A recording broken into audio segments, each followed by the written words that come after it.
representation's proposed amendments? Definitely, Mr. President.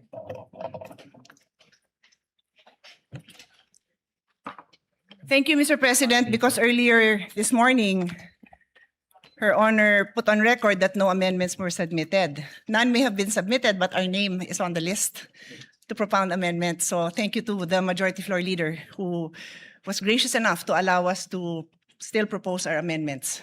You're welcome, Mr. President. I made a No, record earlier I that thank there the were... Majority Floor Leader, not Her Honor, because Her Honor Oh. closed the period of amendments despite our name being there. Well, Mr. President, just to reiterate, in this morning's session of the special session, I made of record that there were no more committee amendments and no other colleagues had submitted proposed individual amendments. And I said repeatedly more than once that if the body allows, that I would respectfully move to close the period of amendments. And that is also why, Mr. President, this afternoon, when the Majority Leader asked me on behalf of the gentlelady from Taguig and Pateros to reopen, I readily agreed. Because my interest, like any other member of the chamber, is to move our bills forward. And if this afternoon the gentlelady is desirous to present the amendments, then by all means, I gave way to the reconsideration, Mr. Thank President. you. I'll just remind the body that the practice is usually staff to coordinate if there's a name on the list, because sometimes the person who made the reservation would waive their right, and that's quite common, or sometimes they would submit their amendments, or sometimes they would ask for a later time. So on that note, I'm ready to proceed. Yes, Mr. President. On page 1, line 14, after the word services, delete the period and add a comma, then insert the phrase, thereby advancing the Philippines' commitment under the United Nations 2013 Agenda for Sustainable Development, parenthesis, SDG, close parenthesis, particularly SDG 1, parenthesis, no poverty, close parenthesis, SDG 3, parenthesis, good health and well-being, close parenthesis, and SDG 10, parenthesis, reduce inequalities, close parenthesis. We submit, Mr. President. Mr. President, that sounds very all right, and in principle, I'm ready to accept that. May I just request, I don't have a copy of the proposed amendments, so I can be guided in accepting these proposed amendments, Mr. President. If the staff of the gentlelady could also provide my staff a copy so we can be guided, Mr. President. Maybe request the staff of Senator Pia to, there's a guide so Senator Risa can follow the amendments, or we can just flash it. Maybe we Yes, can, thank you, Mr. yeah, President. if we have something that we can I flash. think it would be best to flash so Yeah. everyone can follow. Yeah.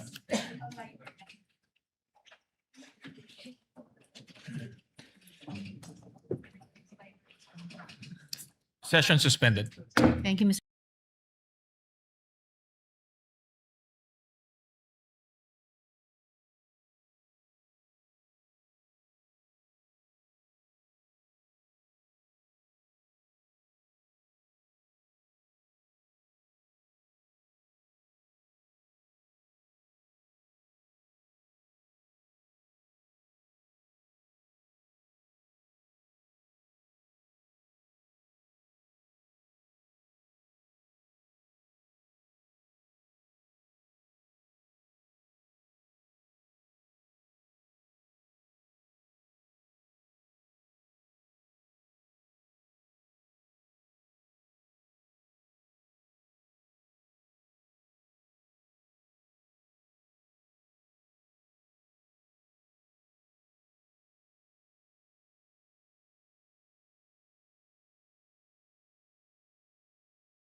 Actually, Mr. President, these are very simple, straightforward amendments, so we don't have a ready copy to share, but I can read, in the interest of moving it along, I can read the amendments, and Her Honor can check it. If there's any issue with it later on, then in the same way that we reopen, Her Honor can check. Because honestly, they're very straightforward. They're just principles which knowing how we all have a common interest in supporting the strengthening the work of the barangay health workers. I really don't foresee that there's anything controversial. Again, happy to present, but I don't have it in a form that is presentable right now. So because I'm reading, I don't read a script. I look at the bill and then I read my amendments. That's all I There, have. it's already There, okay. flashed. So maybe as we go line by line, there will be time to prepare it. Okay. Thank you, Mr. President. That would have been fine. And in fact, yes, I have that copy already also po. And as I said earlier, yung unang pinropose na amendment ng gentle lady, it already sounded okay. But this is even more helpful now to have this matrix. Salamat po, Mr. President. Go ahead. has this been What does accepted? the sponsor say So to the amendment? to the first proposed amendment, Mr. President, in section 2. Accepted, Mr. President. Any objection? Hearing none, amendment is approved.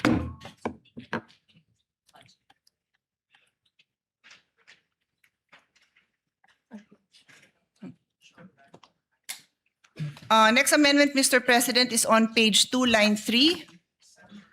After the word development, insert the sentence. The state further recognizes that BHWs are critical drivers in achieving the SDGs as they serve as the primary health safety net for the most vulnerable, marginalized, and far-flung communities. We submit, Mr. President. Accepted, Mr. President. Any objection? Hearing none, amendment is approved. Page 6. What's next? Page 6. Okay. Next amendment, Mr. President, is on page 6, line 30. After the word field, semicolon, delete the word end. And still on the same page, line 32, after the word development period, delete the period and replace it with a semicolon and add the word end after the semicolon. And after letter E, add a new letter F, providing technical support for the use of digital health tools and telehealth platforms in the performance of their duties. We submit, Mr. President. Sorry, Mr. President, I'm following the matrix. What section is that in? I think section Page 11, 6. Yes, Yes. Mr. President, Letter sorry, I F. see it in section 11. letter D. Yes po. So after the words "and professional development." Yes. Yes, accepted. correct. Accepted, Any- Mr. President. Any objection? Hearing none, amendment is carried. Meron pa. Our next amendment is on page 8, line 27. Delete the word end. And on the same page, on line 31, after the word duties, delete the period and replace it with a semicolon and then add the word end and add a new number 3, which shall read psychosocial support and mental health services, recognizing the emotional, psychological, and physical demands inherent in frontline community health service. The DOH, in coordination with concerned LGUs, shall ensure that all registered BHWs, whether volunteer or employed, have access to psychosocial support and mental health services appropriate to their role and circumstances, which shall be in accordance with Republic Act number 11036, otherwise known as the Mental Health Act. We submit, Mr. President. Accepted, Mr. President. Any objection? Hearing none, amendments carried. Thank you, Mr. President. That is all. Thank you, Madam Sponsor. Thank you, gentle lady, and thank you, Mr. President. Thank you to Senator Pia, and I've worked with Senator Pia in many education bills. Lagi niyang pinapaganda at sinasharpen yung mga bills natin. Kaya maraming salamat sa amendments and interventions. Yes, thank you. Thank you very much, Mr. President. Mr. President, with that, I move to close the period of amendments. Is there any objection? Hearing none, period of amendments hereby closed.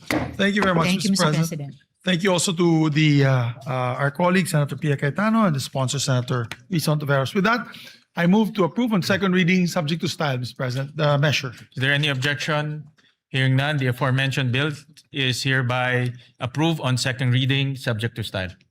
Thank you very much, Mr. President. Move to suspend consideration of the same. The consideration of the aforementioned bills hereby suspended.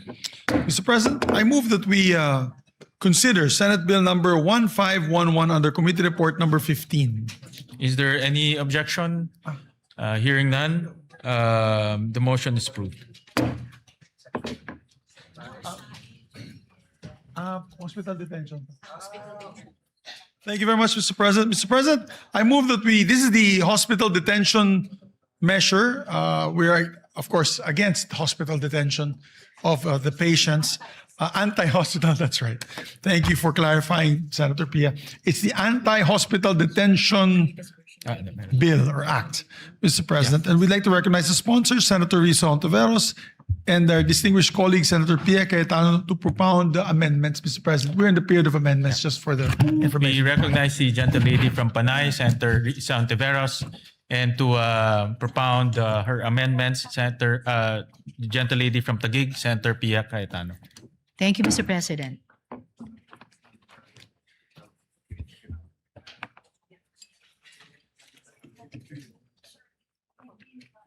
Thank you, Mr. President, for the information of the body and to remind the sponsor. When we were in the period of interpellation, this representation agreed that we close the period of interpellation on the condition that we would be able to propound questions during the period of amendment to help us formulate the proper amendments and to also enlighten the body on the issues, because for the record, this bill amends the law that this representation sponsored 15 years ago. So I also congratulated the sponsor during my first amendment that the first time I made amendments, that it is high time that we review this. So I'm supportive of this, but I just need to be able to propound these clarificatory questions, because I hope the body will engage with us, because I think it requires a whole of body approach in solving this issue. Because the next issue I'm going to take up might have a very big impact on the financial constraints of government. So if with her honor's permission, can I proceed? Yes, Mr. President. So we will start now on section 2, which is, Just to put everyone on the same page, we provided a clean copy to the body dated May 19. no? So, Yes, Mr. yeah, President. so that will be the base bill that we'll be referring to. okay. So I would like to bring the body up to speed. No, the current law requires that there is a promissory note that is executed by the patient, and the reason for this, dear colleagues, is because a lot of the private hospitals, they do not have endless cash flow. They are also running a business. Karamihan po niyan mga single proprietary owners na mga doktor mismo, and they also have to pay for their staff, for their lab technicians, for they have to cover all the investments they made, the purchases of their equipment, etc. So the reason that the law requires a promissory note, kasi hindi naman din kayang saluhin ng mga private hospitals yung yung hospital bill ng mga pasyente. Sino magbabayad, di ba? I mean, common sense po sa lahat ng kahit sari-sari store ka, kahit anong negosyo mo, at some point somebody has to pay the bills. So ang law natin as it stands may promissory note, but the proposed amendment of the sponsor is provided that no promissory note shall be required of indigent patients who have been endorsed by the Medical Social Services Office of the hospital, medical clinic, or any similar facility to the Department of Social Welfare and Development. Provided further that those patients who are partially recovered shall sign a waiver undertaking that they are assuming the risk of the consequences for requesting for discharge despite having not fully recovered. So ang question po natin sa sponsor natin, magkano ho ang impact nito sa ating private hospitals na wala ng promissory note? Magkano ba ang normal? Her Honor can answer in any way she would like based on the data that she has. Ilan ba ang indigent patients natin na pumapasok sa DOH hospitals? Because for now, pag DOH hospital, sabi ng DOH at ng PhilHealth, wala nang babayaran. Yun ang zero Zero balance billing. ZBB. Zero, I was gonna say zero sum, parang iba namang concept yun. Zero balance billing, ZBB. So yan ang DOH hospitals. And then, na-cover na ba yung LGU hospitals? Hindi pa? Hindi pa po, parang nagpa-pilot pa lang. Okay, so yung question natin when this was first brought up, I think we were deliberating the budget. Alam ni Senate President yan kasi siya yung chairman ng ating Committee on Finance. Yung question is, paano naman yung mga LGU hospitals? Kasi if you are a patient, you do not even distinguish between a DOH hospital and an LGU hospital. Basta you will go to a hospital that is near you and that can take care of you. So hirap na hirap yung mga mayor na masabi sa pasyente na, ay hindi ka namin covered kasi hindi kami DOH. LGU din yung pasyente, ha? They do not understand that distinction because in their mind, this is a public hospital. Sabi, ZBB. So later on, nag-clarify ang DOH na DOH hospitals lang. And then now, my understanding is they are piloting some LG hospitals. I might have some numbers. I will also be happy to share what I have, but I believe it is incumbent upon the sponsor who is now proposing na wala ng promissory note kasi sino ang sasagot nito? Ang concern ko is we are partners, public and private institutions are partners in delivering health service in this country. So we do not want to see these private hospitals shut down because wala na hong magbabayad ng kanilang mga bills. I don't know if there are arrangements that have been made already prior to the passage of this bill to ensure that these private hospitals will be paid. Because even the LGU hospitals, nandun pa lang tayo sa dry run or ang tawag doon? Pilot testing. So I give the floor to Her Honor to enlighten us because I would love to be able to support the needs of the indigent patients. But I also don't want the private hospitals to close. Thank you, Mr. President. Of course, I also share that particular concern of the gentle lady from Taguigan Pateros. As to her first question, kung magkano lahat-lahat ang magiging financial implications sa mga ospital kung maipasa natin itong batas na ito. Unfortunately, there's no concrete data of the universe of that amount, but at the very least, pwede nating sabihin na variable yung fees, no? The fees range from as low as 50,000 pesos to 1 million pesos per patient. Depende sa kaso.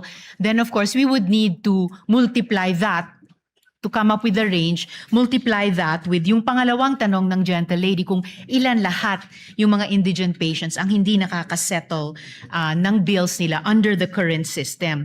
And before I go to ano yung kapalit ng current system proposed in this bill, I would just like to note, Mr. President, na because of this concern being raised by the gentle lady, kaya alam ko rin po na Senator Joel will also propose amendments in terms of transparency of billing and charges dahil sa cost variability na ito. Alright, then dako na po ako, Mr. President, sa kung hindi na magpapatuloy yung kasalukuyang promissory note system, ano naman ang kahit papaanong mga garantya o reassurance sa mga ospital na they will be eventually paid. The bill proposes at least 5 which may be used either singly or in combination with each other. So the promissory note or yung katumbas ng promissory note shall be secured by any or a combination of the following: a mortgage over real or personal property of the patient, a relative, or a co-maker. B, a guarantee of a co-maker who shall be jointly and severally liable. C, a deed of assignment. Dito, importante, Mr. President, gentle lady, yung papel ng mga government financial institutions. A deed of assignment of the loan proceeds or benefits entitlement from the Social Security system or the government service insurance system in case the patient is an active member thereof. D, a guarantee letter from the Philippine Charity Sweepstakes Office, and in the case nga po of indigent and financially incapacitated patients, a guarantee letter from the Department of Social Welfare and Development or the Department of Health. So, at least in the interim, Mr. President, between when dapat ma-discharge na yung indigent patient kahit may balanse pa siya sa bill and the time na mako-compensate nga yung ospital, ito po yung nakitang mga kapalit na mala promissory note o garansya para sa kanila, Mr. President. Mr. President, perhaps the sponsor can enlighten me because, with all due respect, yung binasa niyo po is Section 2, which states the promissory note shall be secured by any or a combination of the following. Yun ang binasa nyo. So this is, the promissory note will be secured by these items, yung inisa-isa nyo. What you told me is ito yung mga kapalit ng promissory note. Hindi ho yan ang nakasulat sa bill ninyo, Mr. President.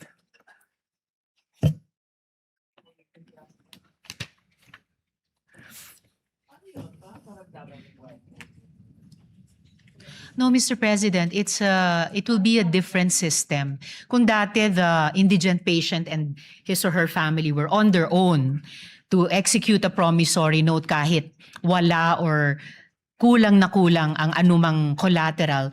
Here, there is a promissory note in their name but backed up not by them all by their loan sum, pero itong mga social protection and government financial institutions natin. And without leaving this topic, if the gentle lady wishes to pursue it, just relating to an earlier question of hers, in terms of proxy data, yung tinatanong po nila na magkano magiging cost implications, lalo na sa mga private hospitals, kung maipasa yung batas na ito. So babalikan, sorry, just so for clarity lang, Yes. binabalikan niyo yung unang question ko kasi yung question natin ngayon is your response to me. Yes. So which one first? Because Sabi hindi ko pa po, tayo- Mr. President, na without leaving this topic, just para hindi So ko balikan natin malimutan. yung sa numbers. Yes, Okay, I just sure. want to add Okay. yung sagot ko kanina dun sa isa sa mga naunang tanong ng gentle lady na to use proxy data, if private hospitals are claiming 7 to 10 billion pesos from PhilHealth, then at least for purposes of discussion, we could assume around that amount yung implication sa kanila kapag maipasa itong batas. So that 7B to 10B worth of payments due sa kanila ay ipasasalo natin sa ganitong bagong sistema. And then, again, mindful Can I comment on that one? Yes, Kasi Mr. otherwise, either I'll comment on this now or ililista ko lang kasi It's all right, Mr. President. sige. So The gentle lady may her proceed. Honor's theory is that based on the claim of private hospitals to PhilHealth, and her Honor said it is 7 to 10 billion, yan yung ina-assume ng ating sponsor na amount that is needed to cover indigent patients. Yes, Mr. President. Saan ho nanggaling yung figure na yon? From PhilHealth, Mr. President, with this What is aggregated. the exact line item for that? Because I've sponsored the budget of PhilHealth and maraming hinihingi ang PhilHealth. So hindi ko kayang tanggapin na yan necessarily ang pang-indigent because the record also shows napakaraming indigent patients who don't bother going to the hospital because alam nilang wala silang pangbayad. So this is probably the bill for lower middle class or middle class patients who cannot even cover the bill. Hindi pa yata ito yung sa indigent. So we have to be clear if we are going to mention numbers that this definitely covers the sector that we are referring to. Yun lang naman yung reason kung bakit nagtatanong ako ng numbers kasi nakakatakot magpasa ng batas na to at batas ko to at gusto ko naman talaga siyang pagandahin na hindi tayo clear sa figures natin, Mr. President. Yes, Mr. President, I'm just pulling up the disaggregated data for which we came up with this proxy data of a range of 7 to 10 billion pesos. And I will be giving that to the gentlelady during this interpellation or this period of amendments.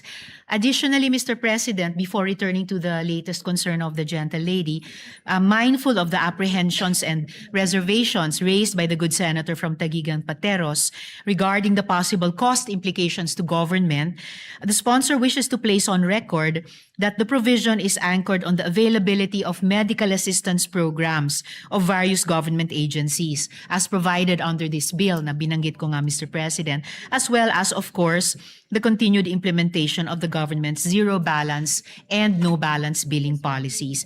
And in line with this, the sponsor is likewise inclined to accept the proposed amendment of the good senator from Taguig when she proposes it, requiring the Department of Health to establish the criteria for indigency and the requirements necessary to qualify for the said exemption at a later time, Mr. President.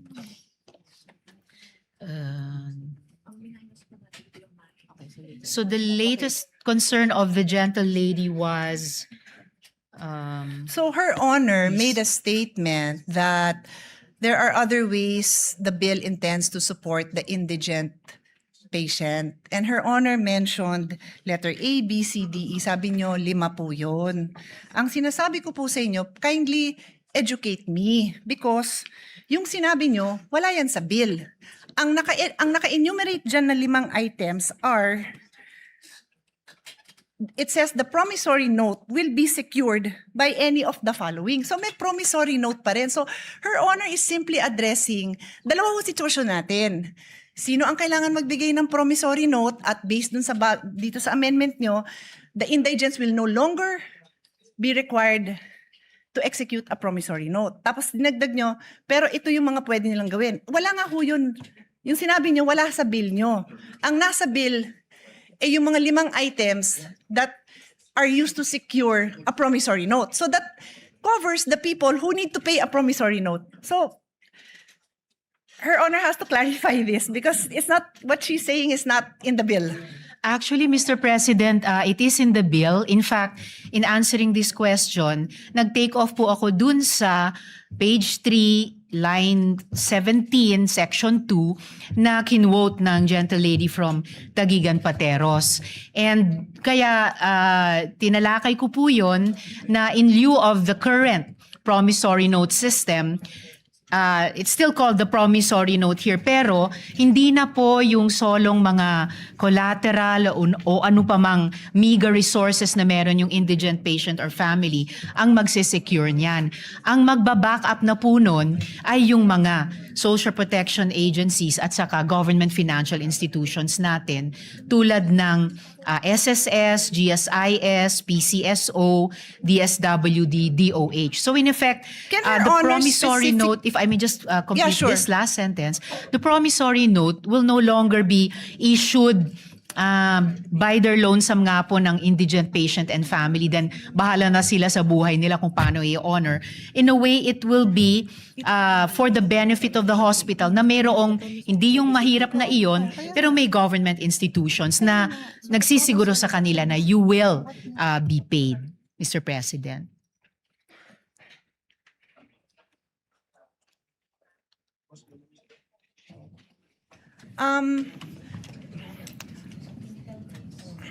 Should we suspend? Because what Her Honor is saying is not written in the bill. So I don't know if We Her may Honor suspend, would Mr. President, like but- me to approach and try to explain because I understand what Her Honor is trying to say. What I'm saying is it's not written in the bill. Mr. You President, can we ask may your suspend. staff because it's not written in the bill. We may suspend, Mr. President, but it is actually written in the bill, and I was Kindly read quoting it. the gentlelady Kindly read it when I into the responded to her record. question. Then read it into the record because yung binanggit niyong 5 items, nandyan nakasulat yan. But line 27, section 2, line 27 says, the promissory note shall be secured by any or a combination of the following. Yun nga kung binanggit nyo, nandyan yan. But it says a promissory note will be secured. My question was, paano mabubuhay ang mga ospital kung wala ng promissory note? Hindi nyo pwedeng ibato ito kasi ito sabi the promissory note will be secured by the following. Perhaps Your Honor would like to make an amendment that says that in lieu of the promissory note, kasi yun ho ang sinasabi ninyo. Ang sinasabi ko, hindi nga ho nakasulat. So would you like to propose? Because we are happy to study and support. But hindi nga ho nakasulat yun. Yun lang naman ang puntos ko. Hindi pwede kasi yung intention natin, hindi klaro sa batas. Well, that's why I'm glad, Mr. President, that we are in the period of amendments because this representation is very open to proposed amendments, including subject to style, to not just improve the content of the bill, pero klaruhin ang crystal clear kung ano po yung intent niya. So no problem with that, Mr. President. Yes, and that is what I'm doing by using the period of amendment to make the interpellations. I am making it known to the sponsor that what she is saying is not in the bill. So I believe if yun po ang intention ng sponsor, then kayo po ang isulat niyo po yun kasi kayo ang nagsabing yun yung gusto niyong gawin eh. Di kayo po ang magsulat nun and we will be happy to review it kasi hindi ko po amendment yun. Ako yung nagtatanong kung ano ang gagawin ng ospital kung wala siyang promissory note. So sabi niyo ito. So tinatanong ko saan nakasulat yun? No Okay. problem, Mr. President. We can improve this in this very period of amendments. Thank you. Tapos balikan ho natin yung expenses, no? I can suspend and Her Honor can look at her numbers because I will also be presenting numbers. Her Honor also mentioned 50K to 1 million per patient. So does Her Honor intend to, kasi yun yung unang binanggit nyo. So does Her Honor intend to come up with a number based on those, that range of expense that Her Honor mentioned? Kasi kailangan nga natin ng number because we have to find out where will we get this amount to support naman these private hospitals. Otherwise, this is a disaster because ang mangyayari, pipila lang sila sa Malacanang, magmamakaawa sila na wag ipasa to. Sayang naman yung effort natin dahil we all have the same intention. Pagandahin yung health system natin. Wag ma-detain ang mga tao, masuportahan ng mga indigents, but we have to know our numbers before we make this kind of amendments. And one more on that section, so maybe we can take a break so we can work on this section. Before we go on to the one more point of the gentlelady, Mr. President, definitely this is not going to turn out to be a disaster. The whole point of the bill, as the gentlelady herself has said, is to amend and update the original law. And that is why we are in the period of amendment to further improve it, Mr. The President. only reason I use the word disaster, Mr. President, because time and again, the small private hospitals have practically kneel down in front of us, begging us for support. So pag pinasa natin to, hindi dahil sa hindi natin kinonsider yung burden sa kanila, then disaster yun para sa kanila. At kung disaster yun para sa kanila, disaster yun sa healthcare system natin because we are partners. Yun lang naman ang sa akin. We are partners, public and private. May mga lugar, and again, the Senate President is listening intently. Thank you because alam nyo din to. There are areas where there are no public hospitals. So, private hospital yung inaasahan mo doon. Tapos, kung yung mga indigent patients, sabi natin, magpapasa tayo, wala nang promissory note. At again, forgive me kung hindi ko lang naiintindihan. Kaya nga sabi ko, please feel free to point it out and educate me kung saan dyan nakalagay. Ano ba yung in lieu of the promissory note na matatanggap ng ospital? Kasi, kung wala, mababaon sila sa utang. magsasara sila. And that threat has happened many times. Alam ni Senate President yan. Ilang beses yan hindi lang nag-threaten. Some of them really closed. During the pandemic, they closed because PhilHealth was not fast enough to reimburse them for the expenses that they incurred during the time. Marami hong nagsara. So I'm just banking on experience to ensure that what we pass is a responsible response to this issue. So before I leave section 2, ang idadagdag ko is, did Her Honor take up during the hearings this possible amendment na lahat ng indigent patients wala ng promissory note? Na-take up ho ba yan sa hearing so that you would be able to hear the concerns of the different sectors, including the small private hospitals, the small clinic owners, yung mga lying-in clinic. Maliit lang ang singil niya na pag nanganak ha. I'll try to pull out that number. It's not a huge amount because it's just a lying-in clinic, overnight pag nanganak. So pag indigent, the amendment now is lahat ng indigent patients wala nang babayaran. Wala nang promissory note. Sorry, to be clear, wala nang promissory note. So, was this taken up during the hearing so that marinig natin yung side nila? No, Mr. President, it wasn't taken up to have no promissory notes. The change, Mr. President, was that, as I mentioned earlier, hindi na po mag-isang mag-i-issue ng promissory note ang mahirap kahit sapilitang magkakabit siya ng kakarampot na nga na pagmamayari niya bilang di umanong collateral. Ang magbaback up na po ng promissory note, which is now more a document for the benefit of the hospital, ay ito nga pong mga social protection at saka government financial institutions na binanggit ko po kanina. So, ang ibig niyo, Mr. so two President. things I want to establish. Number one, hindi niyo nga na-take up yan, pero ang impact nito napakalaki sa private hospitals. Wala silang chance na marinig ang side nila kasi hindi yan na-take up during the hearing. Ang sa akin naman po, I understand, no? May liberty naman po tayo mga parliamentarians na ma-take up sa floor ang mga iba-ibang amendment. Naintindihan ko naman po yun. Pero pag napakabigat nung impact, it's either na-take up yan sa hearing or bibigyan natin sila ng time na mabigay din nila yung posisyon nila dito. Kasi sobrang laki talaga ng impact sa kanila. Please give me the number of private hospitals. 864 private hospitals. There are 864 private hospitals spread out all over the country. And like I said, there are certain areas where there are no public hospitals. So ang tatakbuhan lang ng tao, private hospitals. So kung hindi sila narinig sa hearing, sana man lang marinig din natin yung posisyon nila on this issue. And before, as I said, I leave section 2.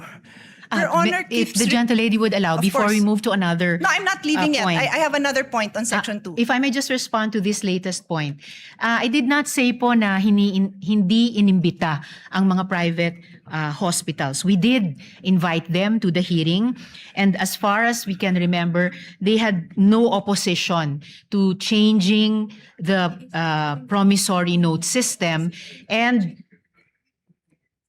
in large part changing it by backing it up, hindi sa collateral ng mga mahihirap na, kundi yung guarantee at financial capacity ng mga government financial institutions at saka social protection agencies. Ang sinabi ko pong hindi ay hindi natalakay ang isang no promissory note system. But did we invite the private hospitals? We did po, Mr. President. Yes, thank you for clarifying that. Maganda namang clarification yon kasi magandang napapakita naman natin na naimbita naman. Pero yung topic na yan, hindi na pag-usapan. And if Her Honor, again, may clarify, ano ho ba yung version ng bill na natalakay doon? Yung no promissory note sa indigent patient, sabi ng ating sponsor, hindi natalakay. How about yung no promissory note to senior indigent patients? Natalakay yata yon. Tama ho ba ako? Yes, Mr. President, tinalakay po para sa senior citizens. So ang pagkakaintindi po natin, and again, correct me if my understanding is wrong, ang na-bring up At ang alam ng mga nag-attend ng hearing is that i-consider yung no promissory note sa senior indigent patient. Kaya lang, pagdating na sa committee report, naging indigent patients lahat na. Kaya nga pati yung example ko na maternity lying in clinic, kasama na rin po dyan. Ang laki rin ho ng tama nila. When I said 800 plus hospitals,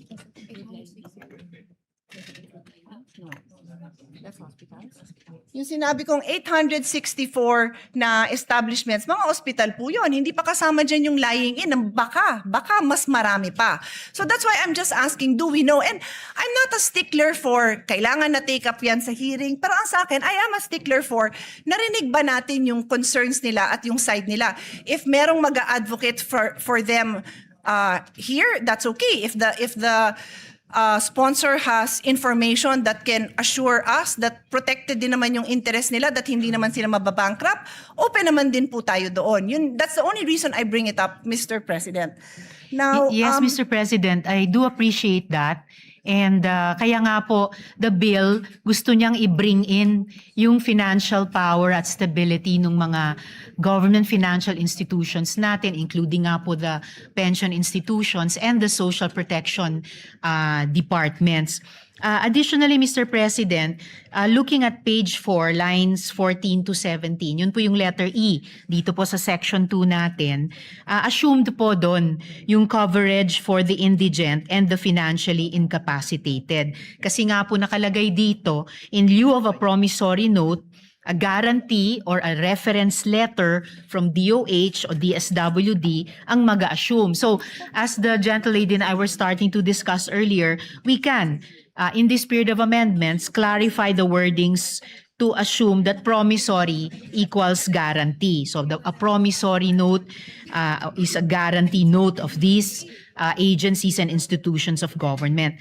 So, sa ngayon, no promissory note for senior citizens, but this representation is anticipating, or it has an amendment from the Senate President na ang mako-cover all indigent patients. And I'm very willing to, I support that. So, the amendment po, yung covering all indigent, I would accept.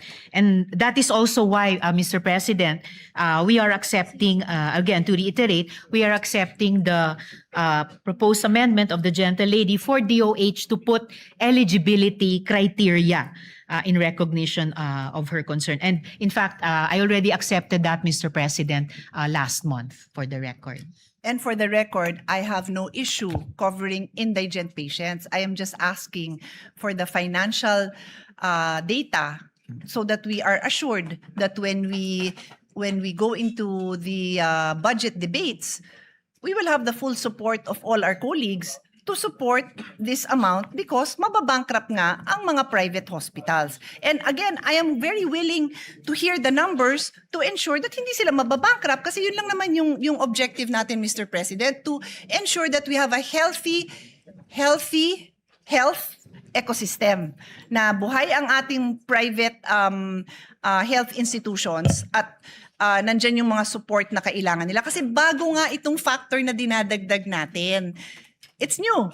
It's new. It does not exist now. Indigent patients are required to provide a promissory note, which means they have the legal obligation, to be clear sa mga nakikinig, they have the legal obligation to cover that amount. That is the meaning of a promissory note. You have Yes, a Mr. legal backing President. to cover that amount. So I understand what Her Honor is saying, that she has these government agencies that will provide, and Her Honor even mentioned letter E on the next page. Wala hong problema yon, pero I will just end this point, Mr. President, and ask Her Honor to read line 27, which is on page 3. Line 27 lang po, hanggang 30, kasi marami namang nakabura doon eh. Let's put it on record. The gentlelady would like me to read it. So, page 3, lines 27 to 30, the promissory note shall be secured by any or a combination of the following. And is Her Honor, is my understanding correct that yung the following na yan nga po yung 5 na binanggit nyo? Tama ho ba ako? Tama po, Mr. President. So, anong binasa nyo? The promissory note shall be secured. So, we are talking about a situation where there is a promissory note involved. And what I have been trying to say, Your Honor, is for the indigent patient, it is your amendment that says that line 17, would Her Honor like to read? I can read it, she can read it, but that is your amendment, Your Honor. Line Yes, 17. Mr. President, provided that no promissory note shall be required of indigent patients who have been endorsed by the Medical Social Sciences Services Office of the hospital, medical clinic, or any similar facility to the Department of Social Welfare and Development. And just to reiterate, Mr. President, earlier, sinabi ko na rin po na we can clarify wordings to assume promissory equals guarantee. So it could be a guarantee note.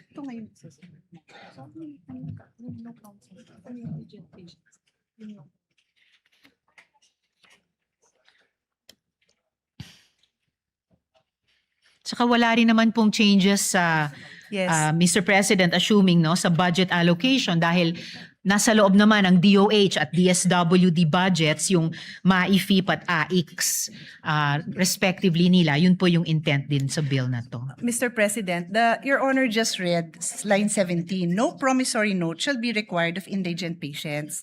So paano sila mag-a-avail nung nasa line 27 nga na pinasa nyo? Eh yun nga yung provision that requires a promissory note. It simply elaborates what can be, what security is allowed. Yun lang mo pinopoint out natin. Kasi Her Honor keeps on pointing to the alternatives to a promissory note. Wala nga hong nakasulat sa batas nyo na ganon because Section 27, which you just read, Her Honor just read into the record, refers to the security of a promissory note. That's So why, you Mr. might require President, another provision, Your Honor. I am just trying to put into words your intentions kasi kayo ho ang may intention na ito eh.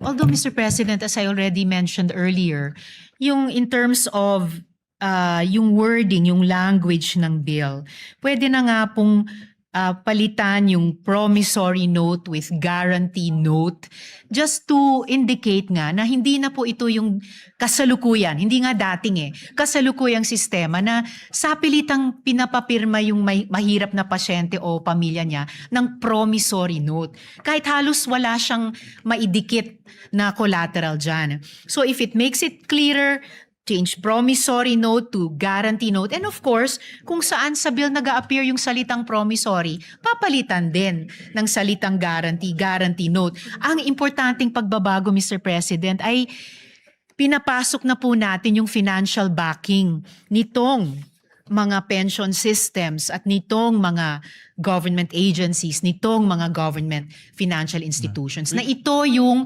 magsaspare dun sa mahirap na pasyente at pamilya niya na sapilitang magpirma ng promissory note. Ito rin yung assurance sa ospital, pati yung mga private hospitals na definitely mababayaran sila. Kung tama po yung estimation po namin na 7 to 10 billion pesos ang financial implication, particularly sa mga private hospitals.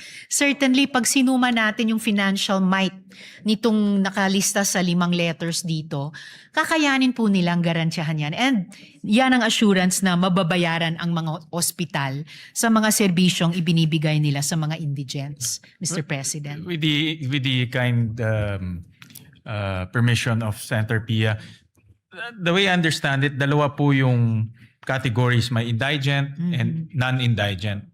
Ang indigent, hindi na po pwede mag-issue ng promissory note. Dito papasok si DSWD para to assure the payment to the hospitals.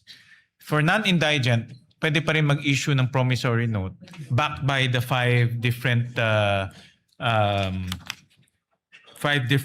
guarantees.